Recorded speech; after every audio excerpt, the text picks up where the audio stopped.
ہماری زندگی کا ایک بہت اہم ساتھی ہے جس کو ہم سفر کہا جاتا ہے۔ اسلام بیوی کے بارے میں کیا درس دیتا ہے؟ اور فیملی ممبر سے اب بھی بہت پیار کر رہے ہوتے ہیں مگر بعض اوقات بیوی کو بڑا ڈیگریڈ کرتے ہیں۔ ہم شاید بھول گئے ہیں کہ ہماری زندگی کا بہت بڑا حصہ جس کے ساتھ گزرا ہے، ہم اس کے ساتھ بعض اوقات زیادتی کرتے، ہم کاروبار میں تکلیف میں ہوں، ہم باہر کسی ٹینشن میں ہوں، کسی بندے سے کسی بات کوئی بری لگ گئی، سارا غصہ آ کر اب بندے نے اپنی زوجہ پہ نکالنا ہے، کیونکہ وہ بیچاری تو کچھ نہیں کہہ سکے گی۔ پہلے کے زمانے جاہلیت پہ بھی یہی تھا کہ عورتوں کو پیر کی جوتی سے زیادہ ذلیل سمجھا جاتا تھا، مگر کیا آج بھی کچھ گھرانوں میں ایسا نہیں ہے؟ ہماری زوجہ کی شاید ہر دعا میں ہم ہوتے ہیں۔ ہم اپنی بیوی کے لیے کتنی دعا کرتے ہیں، غور کیجیے۔ حالانکہ میں نے دیکھا ہے کہ جن کی شریک حیات دنیا سے جاتی ہے نا، وہ لوگوں کو میں نے ٹوٹتے بھی دیکھا ہے۔ تو ایسا نہ کرے، جس طرح وہ آپ کے لیے محبت کا اظہار، دعاؤں کی آپ کی خدمتگار ہے، آپ بھی اس کے لیے اچھا برتاؤ کریں۔ اور نبی پاک کا کیا انداز تھا؟ میں تو آج اسلام کی شریعت کی، اللہ کے نبی کی بات کرنے آپ کے سامنے آیا ہوں۔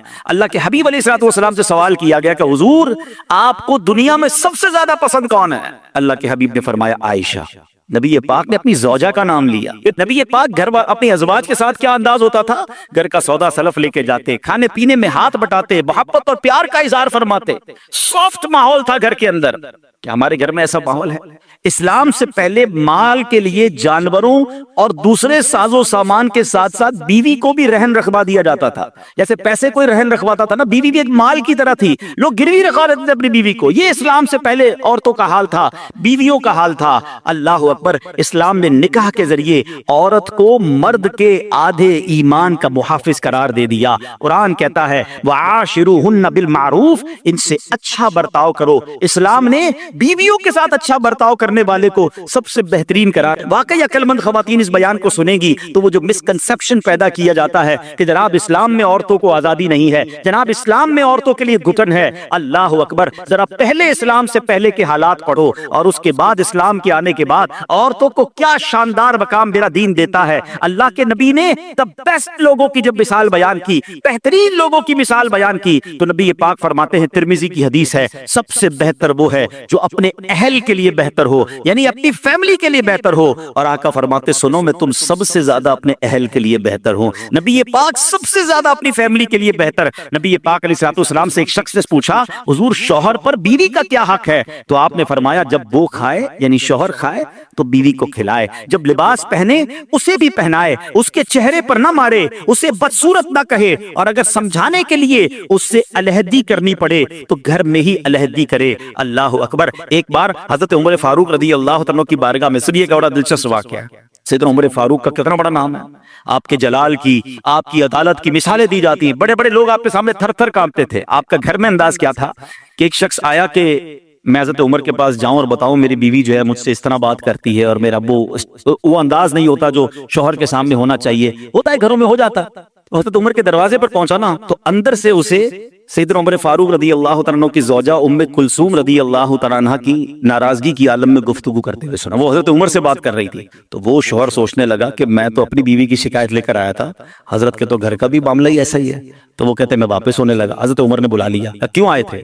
تو کہا کہ میں تو حضرت اپنی بیوی کی شکایت کرنے آیا تھا، مگر میں آپ کے دروازے پر آیا، آپ کا بھی معاملہ ہی ایسا ہی ہے، تو میں سمجھ گیا ہم دونوں ایک ہی معاملے میں ہی ہیں۔ اب حضرت عمر نے جو ان کی تربیت فرمائی نا، آپ نے فرمایا میری بیوی کے مجھ پر چند رائٹس ہیں، چند حقوق ہیں، مجھے اس سے چند فائدے حاصل ہوتے ہیں جس کی بنا پر میں اس سے درگزر کرتا ہوں۔ پہلا یہ کہ یہ میرے لیے جہنم کی آڑ ہے، میرا دل اس کی وجہ سے حرام کاموں سے بچا رہتا ہے۔ نمبر دو، جب میں گھر سے نکل جاتا ہوں یہ میری خزانچی بن جاتی ہے، یعنی میرے مال کی نگہبان بن جاتی ہے، میری دھوبن بن جاتی ہے، میری کپڑے دھوتی ہے، میرے بچے کی پرورش کرتی ہے، میرے لیے روٹیاں اور کھانے پکاتی ہے۔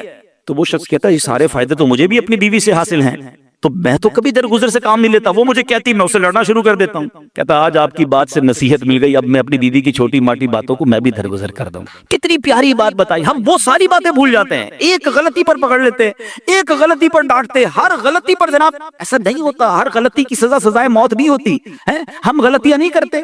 اگر جس طرح ہم اپنی بیوی کو غلطی پر ڈانٹتے وہ ڈانٹنا شروع کر دے پھر کیا حال ہوگا؟ تو ایسا نہ کرے، وہ بھی دل رکھتی ہے، ہم نے کسی انسان سے شادی کی ہے، کمپیوٹر سے نہیں کی، ٹھیک ہے نا؟ تو کمپیوٹر بھی آج کل وائرس آ جاتا ہے، تو وہ تو انسان ہے، غلطی ہو گئی، کوئی بات نہیں۔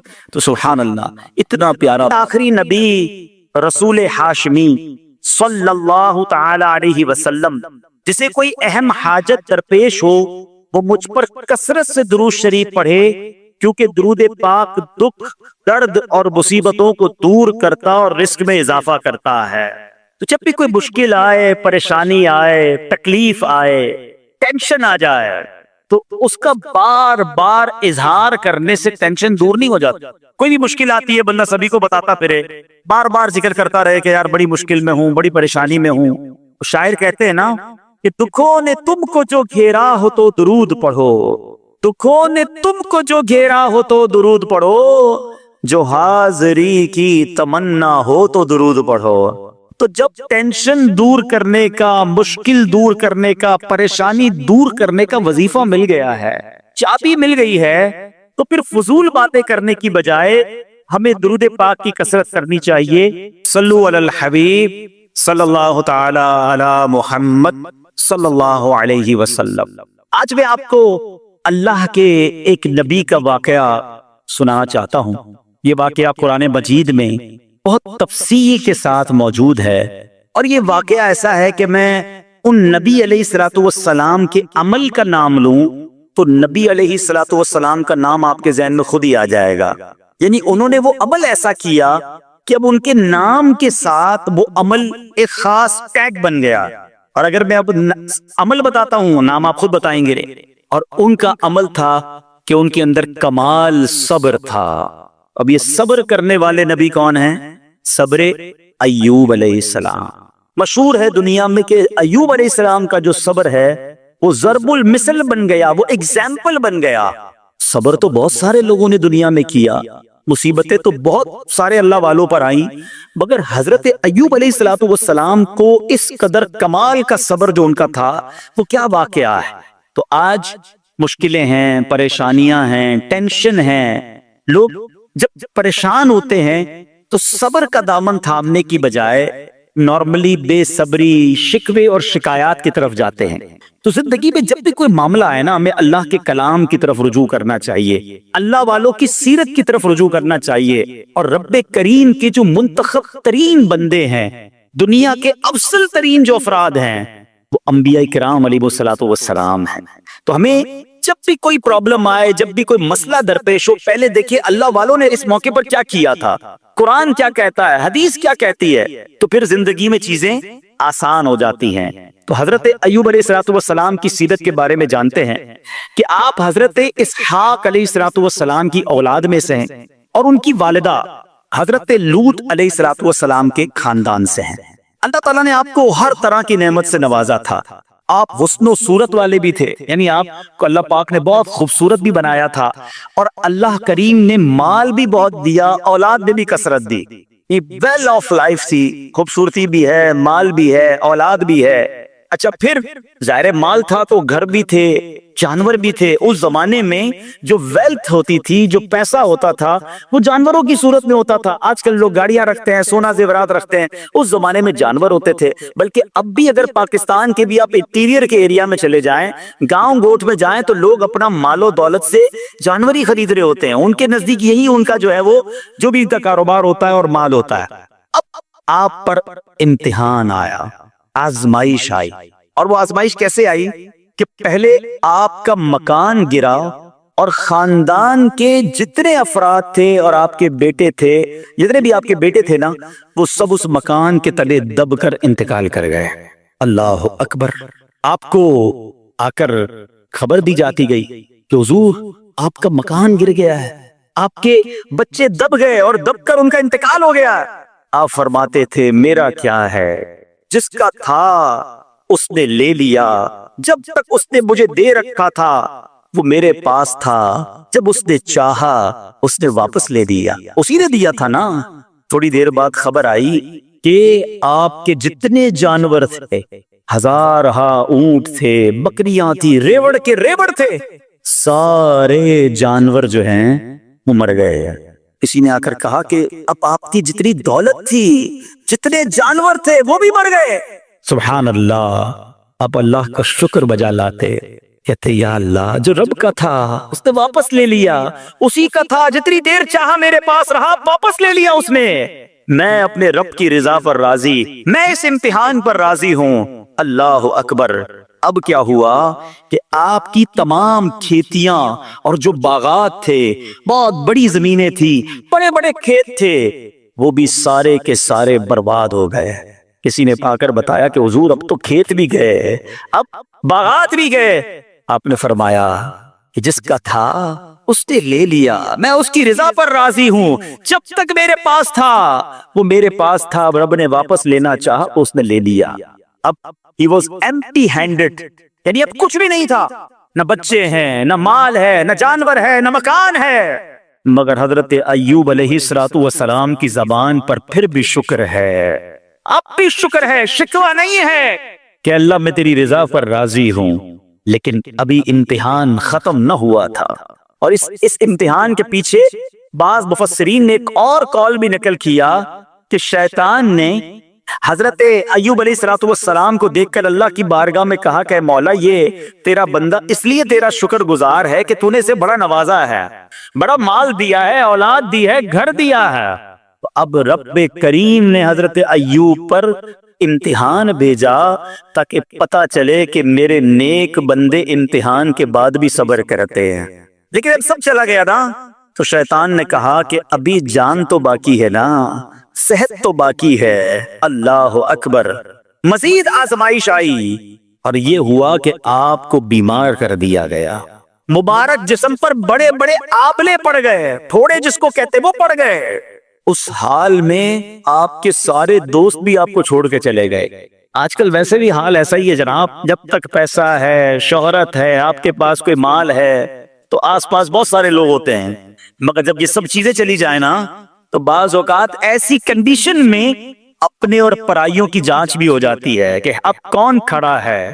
دوستی مال کے لیے تھی، دوستی شہرت کے لیے تھی، دوستی منصب کے لیے تھی، یا کسی کی ذات سے واقعی خالص دوستی تھی؟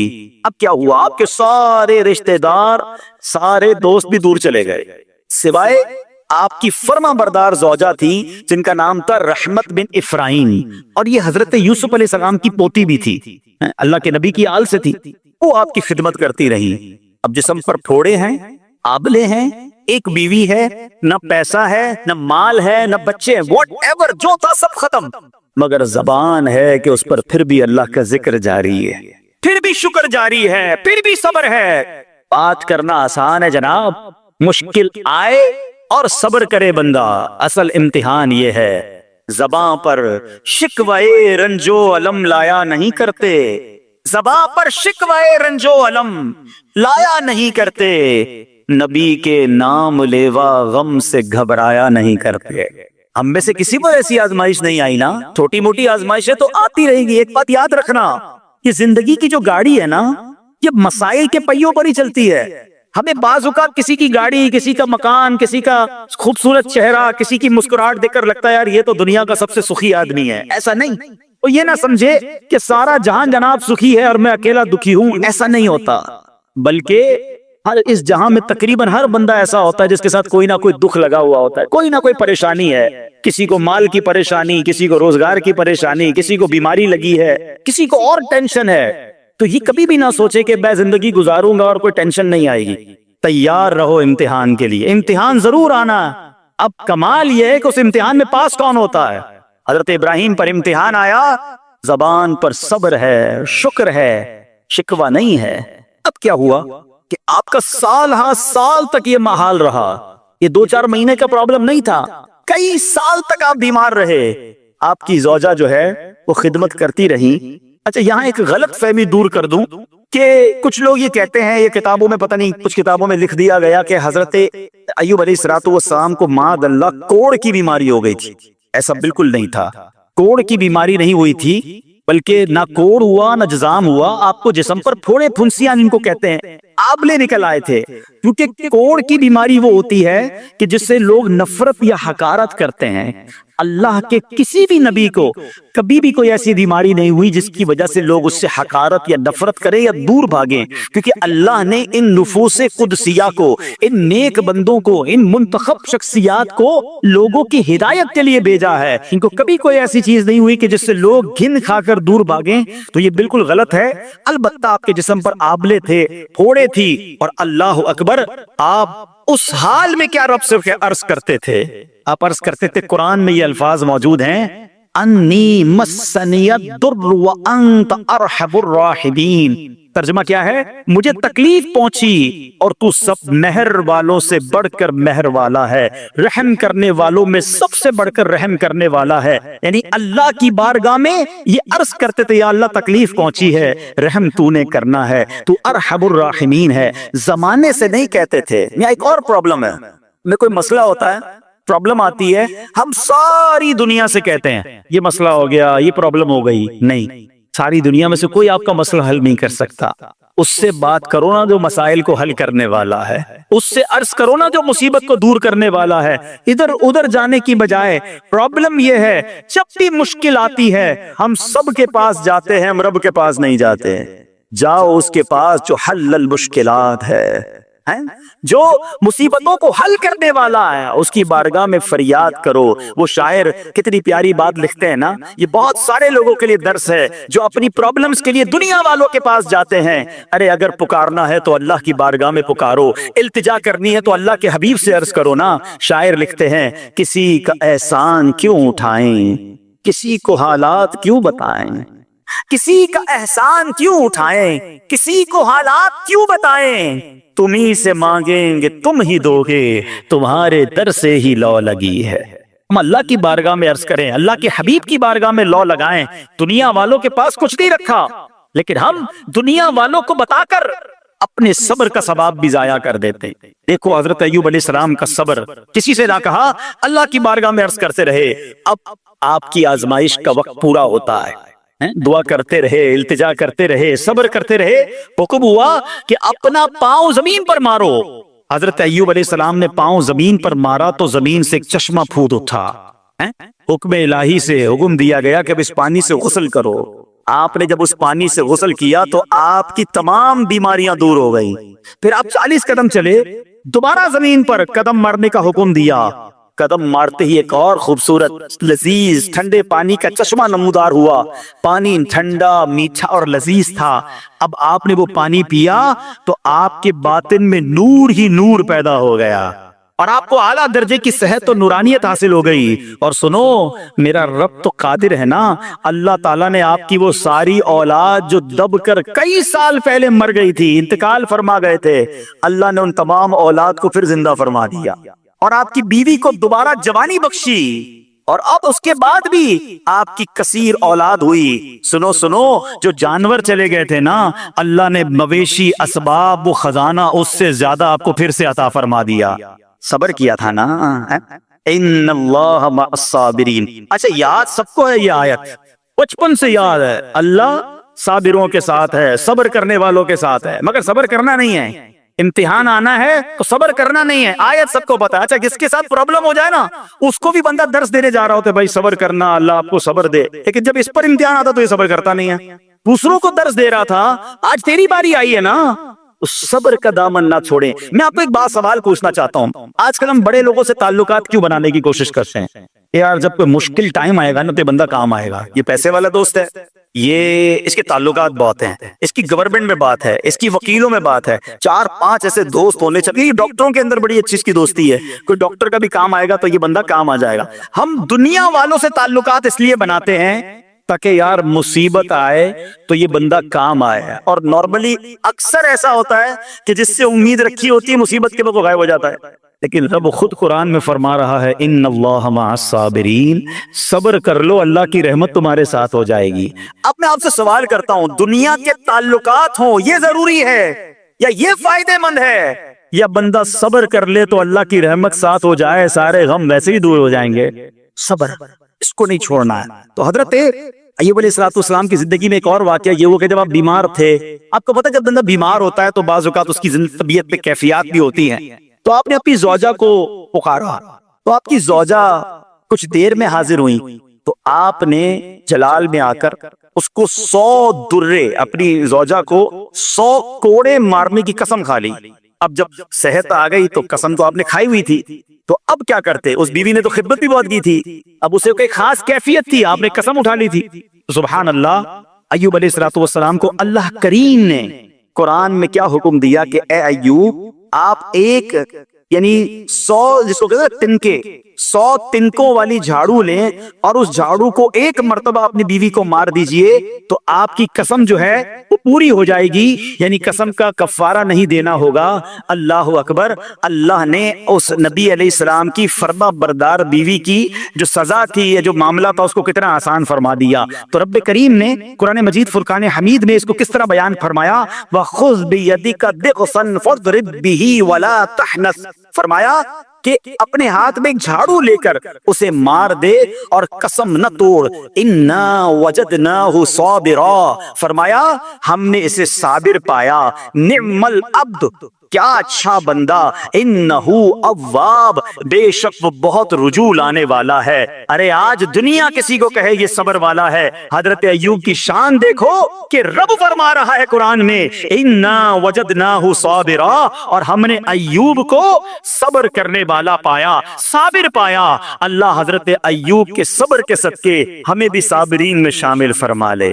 اللہ اکبر، سبحان اللہ۔ اور رب کریم نے جو اواب فرمایا، علماء کہتے ہیں کہ یہ اواب کے لاجواب خطاب کو جو آپ کے سر مبارک پر ایک تاج کی طرح رکھ دیا گیا، کیونکہ اواب کے معنی کیا ہے؟ انہو اواب، بے شک وہ بہت رجوع لانے والا ہے۔ اللہ اکبر، صبر کیا تو رب نے کیسے کیسے عقاب جو ہیں وہ قرآن میں عطا فرمائے۔ یہاں ایک اور بات بھی سیکھنے والی ہے کہ حضرت ایوب علیہ السلام کے صبر کا کمال یہ ہے کہ قرآن میں ذکر آ گیا، آپ صبح قیامت تک حافظ تلاوت کریں گے، تراویح میں قرآن پڑھا جائے گا، جب بھی قرآن کی تلاوت دنیا کے کونے کونے میں کی جائے گی، قیامت تک حضرت ایوب کے صبر کا ذکر ہوتا رہے گا۔ جب آپ صبر کرتے ہیں، اللہ رسول کو راضی کر لیتے ہیں، اللہ ان ناموں کو بلند فرما دیتا ہے۔ بہرحال میرے پیارے اسلامی بھائیوں، اب یہاں تھوڑا سا ایک شرعی مسئلہ بھی سمجھ لیں۔ بعض اوقات میں کہ آپ لفظ سنتے ہیں ہیلا، اچھا کچھ لوگ جب یہ لفظ ہیلا سنتے تو کنفیوز ہو جاتے ہیں، یار یہ کیا، ایک کام کرنا تھا اس کو ایک اور طریقے سے کر دیا، ہمیں سمجھ نہیں آ رہا، عجیب عجیب سی لوگ باتیں کرتے ہیں۔ سبحان اللہ، علماء فرماتے ہیں پہلے ہیلے کا مسئلہ سمجھ لیں۔ فتاوی عالمگیری میں ہے، جو ہیلا کسی کا حق مارنے یا اس میں شبہ پیدا کرنے یا باطل ذریعے سے فریب دینے کے لیے کیا جائے وہ مکروہ ہے، اور جو ہیلا اس لیے کیا جائے کہ آدمی حرام سے بچ جائے یا حلال کو حاصل کر لے وہ اچھا ہے۔ انما الاعمال بالنیات، غلط نیت سے ہیلا کہ کسی کا حق دبا لوں یا ماد اللہ زکوٰۃ ادا نہ کرنی پڑے، اللہ کو کوئی دھوکہ نہیں دے سکتا، اللہ دیکھ رہا ہے کہ اس کی نیت کیا ہے، لیکن ہیلا اس لیے ہے کہ حرام سے بچ جائے، حلال حاصل کر لیا جائے، تو اس کی جو جواز کی صورتیں ہیں علماء نے فرمایا یہ آیت اس میں دلیل ہے، اور آیت کیا تھی؟ وَخُذْ بِيَدِكَ ضِغْصًا فَاضْرِبْ بِهِ وَلَا تَحْنَثْ، اور فرمایا اپنے ہاتھ سے ایک جھاڑو لے کر اسے مار دو اور قسم نہ توڑو۔ قسم تو 100 کوڑے مارنے کی تھی، اللہ کریم نے آسانی کا راستہ بتایا۔ ہاں ایک بات یاد رہے، یہ بڑی امپورٹنٹ بات کرنے جا رہا ہوں کہ مفتیان کرام،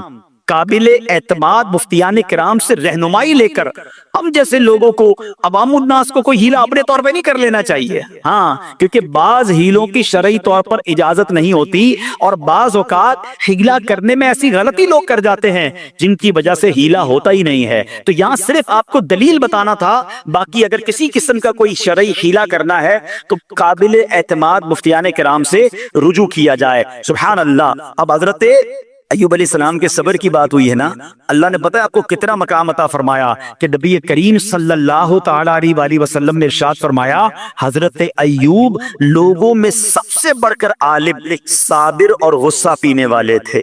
حضرت ابن مسعود رضی اللہ تعالیٰ عنہ سے مروی ہے کہ حضرت ایوب علیہ السلام قیامت کے دن صبر کرنے والوں کے سردار ہوں گے۔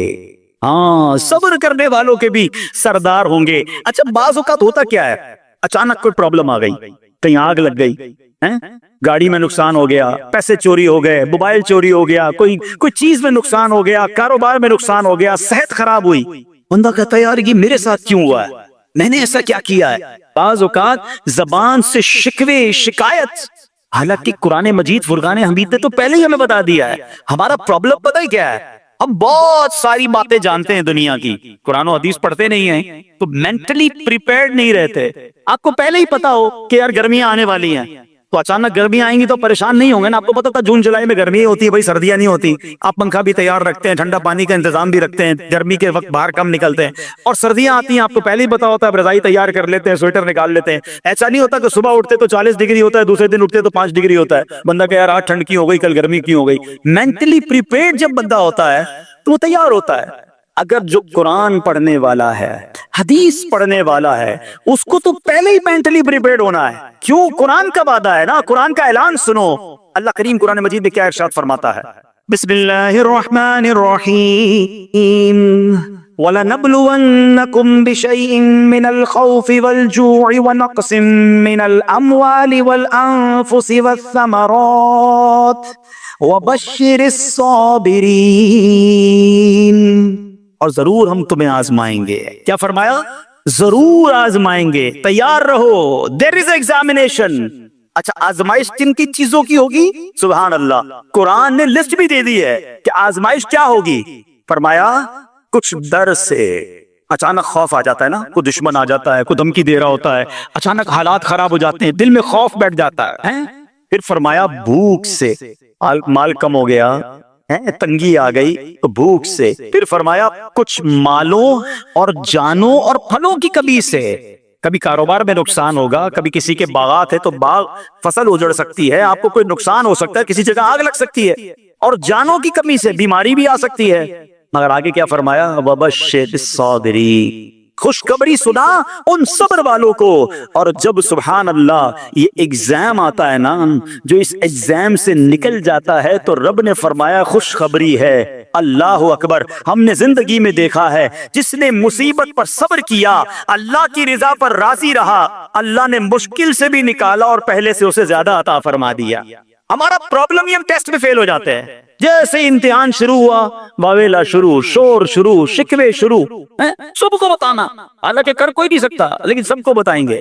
نہ کرو ایسا، میں جانوں میرا رب جانتی، مجھے کیوں کسی کو بتانا؟ ہاں وہ کریم ہے، وہ دیکھ رہا ہے کہ میرا بندہ صبر کر رہا ہے۔ سبحان اللہ۔ حضرت سیدنا امام ابو جعفر محمد بن جریر طبری تفسیر طبری میں اس آیت مبارک کے تحت فرماتے ہیں، یعنی ہم تمہیں دشمن کے خوف، قحط سالی، شدید بھوک و فقر و فاقہ، فصلوں کی کمی، مقاصد کے حصول میں مشکلات، کفار سے جنگ کے دوران افرادی قوت میں کمی اور اہل و عیال کی موت وغیرہ کے ذریعے آزمائیں گے، اور یہ سب چیزیں بطور امتحان ہوں گی تاکہ تمہارے سچے جھوٹوں سے اور اہل بصیرت منافقوں سے جدا ہو جائیں۔ یعنی اس ٹیسٹ میں پتا چل جائے گا کون اللہ والا ہے، کون صبر والا ہے، کون اللہ کی رضا پر راضی رہنے والا ہے۔ سنو سنو، جب یہ تکلیف آتی ہے نا تو اس کا پھر اجر کتنا ملتا ہے۔ شہنشاہ نبوت، مخزن جود و سخاوت صلی اللہ تعالی علیہ وسلم نے ارشاد فرمایا، جو دنیا میں ہی اپنی ہر خواہش کی تکمیل کر لے تو یہ چیز آخرت میں اس کے اور اس کی خواہش کے درمیان آڑ اور پردہ بن جائے گی، اور جو مالداروں کی زینت کی طرف اپنی نگاہیں دراز کرے تو وہ آسمان والوں کے سامنے بے عزت ہو جاتا ہے، اور جو شدید بھوک پر صبر کرے اللہ عز و جل اس کو جنت الفردوس میں جہاں چاہے گا ٹھکانہ عطا فرمائے گا۔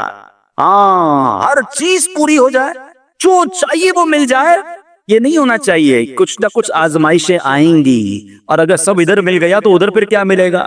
ہم اللہ سے یہ دعا کرتے ہیں کہ ادھر بھی عطا فرمائے، ادھر بھی محروم نہ کرے۔ ہاں، ہمیں ڈرتے بھی رہنا چاہیے کہ یار میں جو مانگتا ہوں ادھر مل جاتا ہے، کہیں وہاں محروم نہ رہ جاؤں۔ تو آزمائش آئے تو صبر کرنا چاہیے، اللہ کی رضا کے طور پہ زندگی گزارنی چاہیے۔ ایک بار نبی پاک علیہ الصلوۃ والسلام انصار کے پاس تشریف لے گئے تو فرمایا کیا تم مومن ہو؟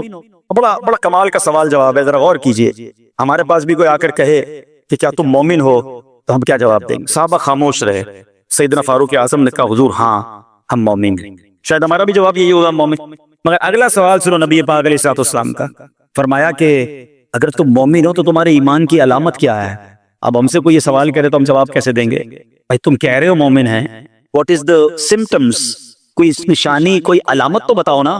اب یہ سوال کرنے والے کون ہیں؟ پیارے آقا صلی اللہ تعالی علیہ وآلہ وسلم. صحابہ سامنے بیٹھے. ارشاد فرمائے مومن ہو تو علامت کیا ہے؟ کیا شاندار جواب دیا کہ صحابہ کرام نے کہ ہم جب فراخی کی حالت ہوتی ہے نا، آسانی ہوتی ہے تو ہم شکر ادا کرتے ہیں. جب آزمائش آتا ہے، کوئی پرابلم آتی ہے، ہم صبر کرتے ہیں اور اللہ کے فیصلے پر راضی رہتے ہیں. نبی اکرم علیہ الصلوۃ والسلام نے جواب میں کیا فرمایا؟ رب کعبہ کی قسم تم مومن ہو. تو پتہ یہ چلا کہ مومن ہونے کی نشانی یہ ہے کہ جب اچھے دن آئیں تو شکر کرے اور مشکل کے دن آئیں تو اللہ کی رضا پر، اللہ کے فیصلوں پر راضی رہے، صبر کرے. اب آؤ سوال کرتے ہیں. اچھے دن آتے تو ہم کیا کرتے ہیں؟ ارے بھائی میں تو انتظار میں تھا، تھوڑے پیسے آئیں تو فلاں عیاشی کروں، فلاں گناہ کروں. تھوڑے پیسے تھے تو وہ کام ہی نہیں کر پا رہا تھا، اب تو موقع لگا ہے، اب تو دن آئے ہیں. معاذ اللہ، جس کو اللہ نعمتیں دیتا ہے، فراخی دیتا ہے، تو وہ اللہ کی نافرمانی میں لگ جاتا ہے. اور جب اس کو کوئی آزمائش بھیجتا ہے تو وہ ناشکری کہہ کر، بلکہ بعض اوقات تو کفریہ کلمات منہ سے نکال کر ایمان سے بھی ہاتھ دھو بیٹھتا. ایسا نہیں ہونا چاہیے. عقل مند وہ ہے، یاد رکھنا کہ رب جتنی عطائیں بڑھائے ہم اتنے سجدے بڑھائے، ہم اتنے صدقے بڑھائے. دیکھو نا دنیا میں کیا ہوتا ہے، آپ کو کوئی تحفہ دے، آپ کیا کہتے ہیں؟ شکریہ، جزاک اللہ. دوبارہ تحفہ دے، آپ کہتے ہیں بہت مہربانی. تیسری بار دے، بندہ کہ یار یہ تو مجھ پر کتنا مہربان ہے. اتنی مہربانیاں. ناراض نہیں ہونا چاہیے. تو تمہیں دنیا میں 2-4 تحفے دے دے، تم اسے ناراض نہیں کرنا چاہتے. جب سے میں پیدا ہوا، جب سے وہ نواز رہا ہے، وہ ناراض نہ ہو جائے اس کا کوئی خیال نہیں. وہ دیے جا رہا ہے. اب تو دیکھتے ہیں نا، بندہ غریب ہوتا ہے تھوڑے گناہ، جیسے جیسے امیر ہوتا گیا اس کے پر پرزے نکلنا شروع ہو جاتے ہیں. مسجد سے دور، نمازوں سے دور، معاذ اللہ حرام کاموں میں پڑ جاتا ہے. ارے اللہ کے بندے، تجھے رب نواز رہا ہے، تیرے تو سجدے بڑھنے چاہیے تھے. لیکن ہوتا کیا ہے، وہ عطائیں بڑھاتا ہے، لوگ خطائیں بڑھاتے ہیں. نہ کرو ایسا. جب فراخی ہو، جب اللہ کی طرف سے آسانی ہو تو شکر ہو، اور جب آزمائش آئے تو صبر ہو. یہی مومن کی نشانی ہے. اور اللہ سے دعا کرتے ہیں کہ اللہ کریم ہمیں اپنے شکر گزار اور صبر کرنے والے بندوں میں شامل فرما لے. اور یقین کریں صبر کا جو پھل ہے نا، وہ کہتے ہیں نا صبر کا پھل میٹھا. او ہو، بالکل ٹھیک کہا، بلکہ بہت میٹھا ہے. سنو، اللہ عز و جل فرماتا ہے کہ جب میں کسی بندے کو بیماری میں مبتلا کر، ہو سکتا ہے یہاں بھی میرا کوئی بیمار بھائی بیمار بیٹھا ہو، مدنی چینل کے ناظرین میں سے کوئی بیمار بیٹھا ہو. دیکھو بیماری آئے نا، شکوہ مت کرنا، صبر کرنا. فضیلت سنو، حدیث قدسی ہے، اللہ فرماتا جب میں اپنے کسی بندے کو بیماری میں مبتلا کروں اور وہ اس پر صبر کرے، کسی سے شکایت نہ کرے، تو میں اس کے گوشت کو اچھے گوشت سے اور اس کے خون کو اچھے خون سے بدل دیتا ہوں. پھر اگر اسے شفا دیتا ہوں تو ایسی شفا دیتا ہوں کہ اس کے نامہ اعمال میں کوئی گناہ نہیں رہتا. اور اگر میں اسے دنیا سے اٹھا لوں تو اسے اپنی رحمت کاملہ کے سائے میں لے جاتا ہوں. ارے کمال ہو گیا. بیماری آئی، بیماری جب جاتی ہے تو گناہوں سے بھی پاک کر کے جاتی ہے. صرف ایک ہی تو کنڈیشن ہے، صبر کرنا. بیماری آئی، صبر کرنا. ہاں، کسی سے بات نہ کریں، شکوہ نہ کریں، اللہ کی بارگاہ میں عرض کریں مولا تیری مہربانی، ہاتھ میں درد ہے باقی جسم تو سلامت ہے. اے اللہ آنکھ میں درد ہے باقی جسم تو سلامت ہے. اے اللہ گردوں میں پرابلم ہے تیرا باقی جسم تو سلامت ہے. یہ بھی تیری مہربانی ہے. اللہ کرے کہ ہم شکر گزار بندے بن جائیں، کیونکہ یہ بیماری تو ہمارے گناہ معاف کروانے آئی تھی. مگر افسوس یہ ہے کہ جو گناہ معاف کروانے والا کام ہمارے ساتھ ہوا اس میں بھی ہم نے اللہ کو ناراض کر دیا اور شکوے شکایات کی. سنو سنو، اس نے اخلاق کے پیکر نبیوں کے تاجور صلی اللہ تعالی علیہ وسلم نے ارشاد فرمایا. ابھی تو صرف بیماری کی بات ہوئی نا، اب آؤ اگر کسی کو کاروبار میں نقصان ہو گیا، کسی کے پیسے کم ہو گئے، کسی کی جان و مال کا کوئی نقصان ہوا، کوئی آگ وغیرہ لگ گئی. سنو، اللہ کے حبیب علیہ الصلوۃ والسلام فرماتے ہیں کہ اللہ ارشاد فرماتا ہے، پھر حدیث قدسی ہے کہ جب میں اپنے کسی بندے کے بدن یا اس کے مال یا اس کی اولاد کی طرف کوئی سختی بھیجوں، پھر وہ صبر جمیل کے ساتھ اس کا استقبال کرے، تو قیامت کے دن مجھے اس سے حیا آئے گی کہ میں اس کے لیے میزان قائم کروں یا اس کا نامہ اعمال کھولوں. ہائے ہائے ہائے، سمجھتے ہو اس کا مطلب؟ اللہ فرما رہا ہے مجھے حیا آئے گی کہ اپنے بندے سے اب کیا حساب لوں. جب آزمائش بھیجی تھی تو اس نے صبر کیا تھا, اس نے شکوہ نہیں کیا تھا. خدا کی قسم میں آپ سے پوچھتا ہوں, میرا کوئی نقصان ہو جائے اور قیامت کے دن میرا نامہ اعمال نہ کھولا جائے, مجھے اللہ کی بارگاہ میں حساب نہ دینا پڑے, مجھے بتاؤ یہ دنیا کے حساب نقصان کی کیا حیثیت ہے اگر ادھر بخشا جائے. سنو تو صحیح, رب فرما رہا ہے کہ مجھے حیا آتی ہے کہ اس کے لیے میزان قائم کروں یا اس کا نامہ اعمال کھولوں. ارے یہ ساری دنیا کی دولت, یہ ساری دنیا کی آسائشیں ایک طرف, اگر قیامت کے دن حساب کتاب میں آسانی مل جائے, اللہ بلا حساب جنت میں داخل کر دے, اس سے بڑھ کر کوئی نعمت نہیں. مگر آج افسوس یہ ہوتا ہے کہ اگر کسی پر امتحان آتا ہے وہ اس امتحان میں فیل ہو جاتا ہے. اس حدیث میں ایک لفظ استعمال ہوا صبر جمیل کے ساتھ. اب یہ بھی بڑا مسئلہ ہے کہ لوگوں کو یہی نہیں پتا کہ صبر جمیل ہے کیا. لوگ کہتے تو بہت ہیں, اللہ پاک آپ کو صبر جمیل عطا فرمائے. اب اس سے پوچھو بھائی صبر جمیل کی تعریف کیا ہے, تو پھر تعریف نہیں پتا ہوتی. یہ کسی جمیل بھائی کا صبر نہیں ہے کہ جس کو صبر جمیل کہا جاتا ہے. صبر جمیل کی تعریف سمجھو. علماء کہتے ہیں کسی مصیبت زدہ اور غیر مصیبت زدہ کو برابر میں دیکھو مگر دونوں میں کوئی فرق نظر رہا ہے. یعنی چہرہ بھی نہ بتائے کہ وہ کسی مشکل میں ہے, اس کی عادتیں بھی نہ بتائیں کہ وہ کسی پرابلم میں ہے, یعنی اس کو دیکھ کر پتہ ہی نہ چلے کہ وہ بڑی مشکل میں ہے. فرمایا یہ ہے صبر جمیل. مگر آج ہمارا حال یہ ہے, ہمارا چہرہ بتا دیتا ہے بھائی خیر تو ہے, بڑی ٹینشن میں ہو, ہاں یار کیا کروں بس موبائل ٹوٹ گیا, ارے بھائی بڑی چہرے پہ بڑی ہوائیاں اڑ رہی ہیں, بس کیا کروں جناب آج 5,000 روپے کھو گئے, 5,000 روپے کھو جائیں, چھوٹا سا نقصان ہو جائے, ہمارا چہرہ بتا دیتا ہے کہ ہمارے ساتھ کوئی معاملہ ہوا ہے. صبر جمیل یہ ہے کہ دیکھ کر کوئی پہچان ہی نہ سکے کہ یہ بندہ کتنی مشکل میں ہے, چاہے اندر کتنی تکلیف میں ہو, دنیا والوں کو نہ بتائے کیونکہ وہ رب کا بندہ ہے, وہ اللہ کی بارگاہ میں فریاد کرے. یہ صبر جمیل ہے اور اللہ اسے ہم سب کو نصیب فرمائے. ہاں یہ بڑی کمال کی بات ہے. ہم کیا کرتے ہیں, سارے جان کو بتاتے ہیں. اچھا پھر آخر میں لوگ کہتے بھی ہیں, جب پورے محلے کو بتا دیا نا پھر اس کے بعد کہتے ہیں بس کیا کریں بھائی صبر ہی کر رہے ہیں. اب آپ صبر نہیں کر رہے حضرت, ہاں آپ کا صبر چلا گیا, آپ نے ساری دنیا کو تو بتا دیا. صبر یہ ہے کہ صبر پہلے صدمے پر ہوتا ہے. جیسے آپ کو کوئی صدمہ لگا نا, اب آپ جانے رب جانے, نہ بتائیں کسی کو, ٹھیک ہے وہ الگ بات ہے, آپ کسی کو دعا کے لیے کہہ دیں, لیکن بڑا نقصان ہو گیا, بڑی مشکل ہو گئی, بڑی پریشانی ہو گئی, اس سے حل تو کوئی نہیں ہونا. اچھا ہمارا ماجرا ایک اور بھی بڑا عجیب ہے, مشکل ہو جائے تو سب کو بتاتے ہیں, آسانی ہو جائے تو پھر کسی کو نہیں بتاتے. 5,000 کا نقصان سارے محلے کو پتا ہے, 50,000 کا فائدہ ہوا پھر کسی کو بتایا نہیں یار بتاؤں گا تو نظر لگ جائے گی. گھر والوں کو تو بالکل بھی نہیں بتاؤں گا, خرچہ بڑھا دیں گے. گھر والوں کو ساری ٹینشن کی خبریں جا کے دے رہے ہوتے ہیں, مارکیٹ میں بڑا نقصان ہو گیا, آج بڑا مندہ ہے, ارے بھائی کاروبار بالکل نہیں ہے, تاکہ گھر والوں کا خرچہ روک سکے. اور جیسے ہی کاروبار اچھا ہو گیا گھر جاتے پھر بھی وہی والا منہ بنا لیتے ہیں تاکہ ان کو پتہ نہ چلے میں بڑے پیسے کمانے لگا ہوں. یہ نہ کیا کرے. ہاں ٹینشن آپ کسی کو بتا کر اپنا صرف ثواب ضائع کرتے ہیں, باقی کچھ نہیں ہوتا. کرنا رب نے ہے, اور یہ اگر آزمائش میرے درجے بلند کرنے آئی ہے, اگر یہ آزمائش مجھے اللہ کے قریب کرنے آئی ہے تو پھر تو اس کا استقبال ہونا چاہیے نا. ہاں ہمارے بزرگان دین تو آزمائشوں کا استقبال کیا کرتے تھے. اور سنو, یہاں ہو سکتا ہے کہ میرا کوئی نابینا بھائی بیٹھا ہو, بعض اوقات ایسا بھی ہوتا ہے کہ اچانک کسی کی بینائی چلی جاتی, آنکھیں ٹھیک ہوتی ہیں اور اچانک ایکسیڈنٹ ہوا یا کوئی واقعہ ہوا ہے, بہت بڑی آزمائش. اللہ اس آزمائش سے ہمیں محفوظ رکھے. مگر دیکھو میرے رب کی شان دیکھو, جب بھی کوئی تکلیف آتی ہے نا بندہ صبر کرے, اس تکلیف کا اجر تیار ہے, اس کا کمال سے اس کی رحمت تیار ہے, رحمت کی برسات تیار ہے. سنو اللہ فرماتا ہے کہ اے جبرائیل جب میں اپنی کسی بندے کی بینائی لے لوں تو اس کا اجر یہ ہے کہ میں اسے اپنے دیدار سے مشرف فرماؤں گا.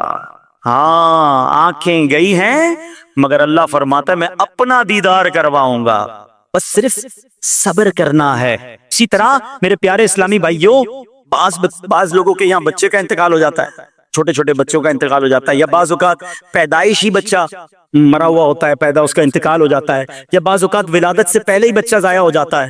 بہت شور, بڑا واویلا, بڑا رونا پیچنا گھروں میں ہوتا ہے. مت کیا کرو ایسا, یقین کریں یہ بہت بڑا انعام تمہیں ملنے جا رہا ہے. ایسا نہ ہو یہ رونا پیٹنا, یہ بے صبری, یہ اللہ کی بارگاہ میں شکوے شکایات, اتنے بڑے تم اجر سے محروم رہ جاؤ. سنو اللہ کے آخری نبی صلی اللہ تعالی علیہ وسلم نے فرمایا جس مسلمان جوڑے کے 3 بچے انتقال کر جائیں اللہ عز و جل ان بچوں پر فضل و رحمت کرتے ہوئے ان دونوں یعنی ماں باپ کو جنت میں داخل فرمائے گا۔ صحابہ کرام نے عرض کی کسی کے 2 بچے، فرمایا 2 بچے بھی، پھر عرض کی اور 1، فرمایا 1 بھی، پھر فرمایا اس ذات کی قسم جس کے قبضہ قدرت میں میری جان ہے، جس عورت کا کچا بچہ فوت ہو جائے یعنی حمل ضائع ہو جائے اور وہ اس پر صبر کرے تو وہ بچہ اپنی ماں کو اپنی ناف کے ذریعے کھینچتا ہوا جنت میں لے جائے گا۔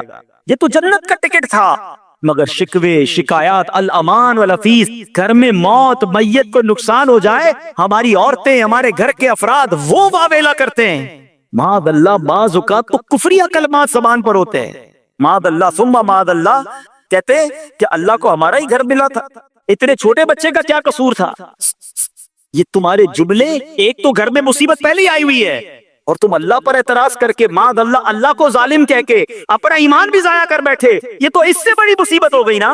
تو نہ کریں ایسا، سیکھو۔ آج میں نے آپ کے سامنے حضرت ایوب علیہ السلام کی سیرت اور قرآنی واقعہ بیان کیا کہ سب کچھ چلا گیا مگر وہ اللہ کی رضا پر راضی تھے، رب نے انہیں صبر کرنے والا بندہ بھی فرمایا اور ساری نعمتیں پہلے سے زیادہ عطا فرماتی۔ ہاں بالکل نوازا جائے گا، صبر کا دامن اگر نہ چھوڑیں۔ سنو ہمارے اسلاف کیسے صبر کرتے تھے۔ حضرت سیدنا فتح موصلی رحمت اللہ تعالی علیہ کی زوجہ محترمہ رضی اللہ تعالی عنہا کا پاؤں پھسل گیا اور ان کا ناخن ٹوٹ گیا، وہ مسکرانے لگی۔ اللہ اکبر، کبھی کبھی ہمارا بھی ناخن ٹوٹا ہوگا، بہت تکلیف ہوتی ہے، ناخن ٹوٹے تو جان نکل جاتی ہے، مگر آپ مسکرانے لگی۔ کسی نے پوچھا کہ آپ کو ناخن ٹوٹنے کا درد نہیں ہوا، آپ مسکرا رہی ہیں؟ تو فرماتی ہیں کہ اس درد پر جو ثواب ملے گا نا، مجھے درد پر صبر کروں گی اور جو مجھے اس پر ثواب ملے گا تو اس ثواب کے تصور نے میرے درد کی تلخی کو دور کر دیا۔ ہائے ہائے ہائے، یہ ہے اللہ والے۔ ہاں صبر کرنا کوئی ان سے سیکھے۔ میرے پیارے اسلامی بھائیوں، احادیث میں روایتوں میں یہ مضمون ملتا ہے کہ اللہ کریم کی بارگاہ میں بندے کا کوئی درجہ رکھا ہوتا ہے، یعنی اللہ کی رضا یہ کہ بندہ اس سٹیج تک پہنچ جائے، اس درجے تک پہنچے، مگر وہ نماز کے ذریعے، روزوں کے ذریعے، عبادتوں کے ذریعے اس درجے تک نہیں پہنچتا، پھر اللہ اس پر آزمائش بھیجتا ہے کہ میرا بندہ صبر کر لے تاکہ صبر کر کے اس درجے کو حاصل کر۔ ہائے ہائے، یعنی مجھ پر کوئی آزمائش آئی تھی میرے درجے بڑھانے ہیں، مگر ہائے میری بے صبری کہ میں نے وہ درجہ پانے کا موقع ضائع کر دیا، میں نے وہ ثواب پانے کا موقع ضائع کر دیا۔ خدا را یاد رکھنا، اگر کسی آزمائش سے گزر رہے ہو تب بھی، اور اگر آئندہ کوئی آزمائش آئے، صبر کا دامن نہ چھوڑنا، یہ تصور کر لینا کہ یہ میرے گناہ معاف کرنے کا ذریعہ بن رہا ہے، یہ میرے درجے بڑھانے کا ذریعہ بن رہا ہے۔ اور سنو، جب مصیبت آئے تو پڑھنا کیا ہے؟ رسول اللہ صلی اللہ تعالی علیہ وآلہ وسلم نے فرمایا جو مصیبت کے وقت انا للہ و انا الیہ راجعون کہتا ہے تو اللہ عز و جل اس کی پریشانی دور فرما دیتا ہے اور اس کے کام کا انجام اچھا فرماتا ہے اور اسے ایسا بدل عطا فرماتا ہے جس پر وہ راضی ہو جاتا ہے۔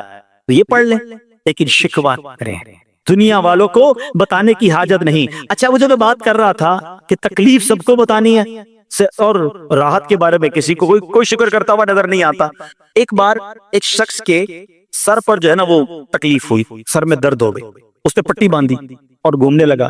اس زمانے میں حضرت رابعہ بصریہ رضی اللہ رحمت اللہ تعالی علیہ، اللہ کی بہت بڑی ولیہ ہیں، آپ نے اس کو دیکھا کہ کیوں پٹی باندھی ہے؟ وہ کہتا سر میں درد تھا اس لیے پٹی باندھی ہے۔ بات تھوڑی سی باریک ہے، سمجھدار لوگ سمجھیں گے، اس لیے پٹی باندھی ہے کہ سر میں درد تھا۔ اللہ اکبر۔ اس اللہ والی نے پتہ کیا کہا؟ آپ کہتی ہیں کبھی صحت کی پٹی بھی بکتی ہے، یہ جملہ ہے بڑا سمجھنے والا، یعنی اللہ نے اتنے دنوں تک صحت میں رکھا تو کسی کو نہیں بتایا، اور تھوڑے دنوں کی تکلیف آئی تو پٹی باندھ کے سب کو بتانے چلا ہے کہ رب نے بیمار کیا۔ ہاں، ہمیں اللہ کریم کی طرف سے آزمائش ہمیشہ تھوڑی آتی ہے۔ اگر اپنی زندگی کا ہم پورا عرصہ کیلکولیٹ کریں نا کہ بھئی 40 سال کا کوئی بندہ ہو گیا تو کتنے دن ہوئے 40 سال میں؟ ٹھیک ہے، ایک بار کبھی بیٹھ کے اکیلے میں حساب کرنا، اتنے ہزار دن میں نے دنیا میں گزارے، کتنے دن بیمار رہا؟ کچھ شاید چند دن، 100 دن، 50 دن، 200 دن بنیں گے۔ کئی ہزار دنوں میں سے اگر چند دن اللہ نے مجھ پر آزمائش ڈالی تو ہزاروں دن راحت بھی تو ڈالی نا۔ صحت بھی تو عطا فرمایا. اتنے دن جس رب نے چھاؤں میں کھڑا کیا, اگر تھوڑی دیر کے لیے دھوپ آئی ہے تو مجھے شکوہ نہیں کرنے چاہیے. یاد رکھنا, ہر رات کے بعد صبح ہے, ہر دھوپ کے بعد چھاؤں ہے. اگر تم انتظار کرو گے تو رب ایسی رحمت تم پر نازل کرے گا, اپنے غیب کے خزانوں سے عطا فرمائے گا. قرآن میں رب نے وعدہ کیا ہے, وَمَن يَتَوَکَّلْ عَلَى اللَّهِ فَهُوَ حَسْبُهُ, جو اللہ پر بھروسہ کرے اللہ اس کے لیے کافی ہے. مگر ہمارا پرابلم یہ ہے کہ جب مشکل آتی ہے ہم یہ ساری باتیں بھول کر بس شکوہ, شکایات اور پریشانی میں چلے جاتے ہیں. ارے آپ اس مصیبت کو اللہ کی طرف سے نعمت سمجھ لو, اللہ کی طرف سے یہ سمجھ لو کہ میرے گناہ معاف کروانے, میرے درجات بلند کرنے کے لیے آیا ہے. اچھا اب ایک اور بات, بعض اوقات شیطان ہے نا, وہ کسی کے دماغ میں وسوسہ ڈالتا ہے کہ یار جب میں نمازیں نہیں پڑھتا تھا نا تب تو اتنا پریشان نہیں رہتا تھا, جب سے نمازیں شروع کی, دعوت اسلامی کے اجتماع میں آنے لگا, مدنی قافلوں میں سفر شروع کر دیا, اب تو میں نے کچھ ذمہ داری بھی لینا شروع کر دی ہے. ارے میں نے جب سے امامہ پہنا ہے, یہ داڑھی رکھ لی ہے, میری کوئی اسلامی بہن سن رہی ہے کہ میں بے پردہ گھومتی تھی تو کوئی تو ٹینشن نہیں تھا, اب میں نے جناب پردہ کرنا شروع کیا ہے, قرآن پڑھنا شروع کیا ہے تو ٹینشنیں شروع ہو گئی ہیں. اب شیطان بعض لوگوں کے ذہنوں میں یہ وسوسہ ڈالتا ہے کہ میں تو دین کے قریب ہو رہا ہوں, اللہ کے قریب ہو رہا ہوں, اور مجھ پر آزمائشیں کیوں آ رہی ہیں. سنو سبحان اللہ, اللہ کے حبیب علیہ الصلوۃ والسلام کی کیا شان ہے. اب اعلیٰ حضرت ایسے ہی نہیں کہتے کہ میں نثار تیرے کلام پر, ملی یوں تو کس کو زبان نہیں, وہ سخن ہے جس میں سخن نہ ہو, وہ بیان ہے جس کا بیان نہیں. میرے آقا نے کم و بیش 1450 سال پہلے یہ مسئلہ سالو کر دیا. حضرت سیدنا سعد بن ابو وقاص رضی اللہ تعالیٰ فرماتے ہیں کہ میں نے عرض کی, یا رسول اللہ صلی اللہ تعالی علیہ وسلم, سب سے زیادہ مصیبتیں کن لوگوں پر, گلی مکاتی نا پنجابی میں کہتے ہیں نا, گالی بات ہی ختم کر دی, حضور یہ بتائیں سب سے زیادہ مصیبتیں کن لوگوں پر آئیں. پیارے آقا نے فرمایا انبیاء پر. اللہ اکبر, اللہ کے سب سے قریب تو انبیاء ہے نا, انبیاء پر, پھر ان لوگوں کے بعد جو لوگ بہتر ہیں, پھر ان کے بعد جو بہتر ہیں. سنو اب اگلا جملہ, بندے کو اپنی دینداری کے اعتبار سے مصیبت میں مبتلا کیا جاتا ہے. اگر وہ دین میں سخت ہوتا ہے اس کی آزمائش بھی سخت ہوتی ہے, اگر وہ دین میں کمزور ہوتا ہے تو اللہ عز و جل اس کی دینداری کے مطابق اسے آزماتا ہے. بندہ مصیبت میں مبتلا ہوتا رہتا ہے یہاں تک کہ اس کے دنیا میں ہی اس کے سارے گناہ بخش دیے جاتے ہیں.